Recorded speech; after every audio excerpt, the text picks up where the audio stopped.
অসম মেঘালয় সীমান্তত পুনৰ প্ৰাণ হেৰুৱালে কাৰ্বি ভূমিপুত্ৰ তথা অসমীয়াই।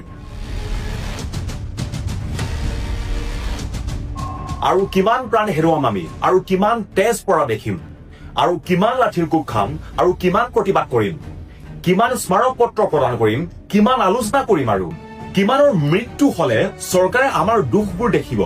আমাৰ কাৰ্বি আংলঙৰ সমস্যা, কাৰ্বি ভূমিপুত্ৰৰ সমস্যা, সুৰক্ষাৰ সমস্যা, বিবাদৰ সমস্যাৰ ওপৰত কেতিয়া গুৰুত্ব দিব অসম চৰকাৰে? অসম মেঘালয় সীমান্তত উত্তপ্ত পৰিস্থিতি।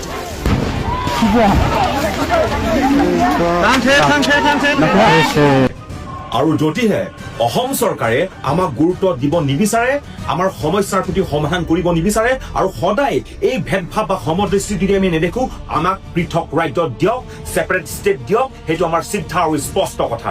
আৰু কাৰ্বি আংলং অসমৰ অংশ বুলি কোৱা সেইটো বন্ধ কৰক, সেইটো আমাৰ স্পষ্ট কথা। আজি এই সীমা বিবাদৰ কাৰণে আকৌ এজনে প্ৰাণ হেৰুৱালে, আৰু এই ঘটনাৰ দায়ী কোন? দায়ী হিমন্ত বিশ্ব শৰ্মা ডাঙৰীয়া আৰু কাৰ্বি আংলঙৰ তুলিৰাম লংহাঙৰ চৰকাৰ। আৰু এটা কথা, সমগ্ৰ অসমৰ সমস্যা কাৰ্বি আংলঙৰ সমস্যা হ'ব পাৰে, তেনেহলে কাৰ্বি আংলঙৰ সমস্যা অসমৰ সমস্যা সদায় নহয় কিয়? আৰু যিসকল জ্যেষ্ঠ নেতাই আৰু দল সংগঠনে অসমৰ জাতি মাটি ভেটিৰ কথা কৈ থাকে, এওঁলোক সদায় কাৰ্বি আংলঙৰ সমস্যাৰ ক্ষেত্ৰত সদায় নিমাত হৈ থাকে কিয়, সদায় নিৰ্বিকাৰ হৈ থাকে কিয়?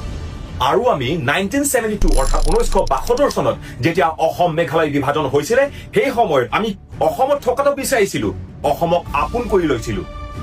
কিন্তু আজি আমি গুৰুত্বহীন হৈ গৈছো। আমি এলাগী কিয়? আমাৰ প্ৰতি সন্মান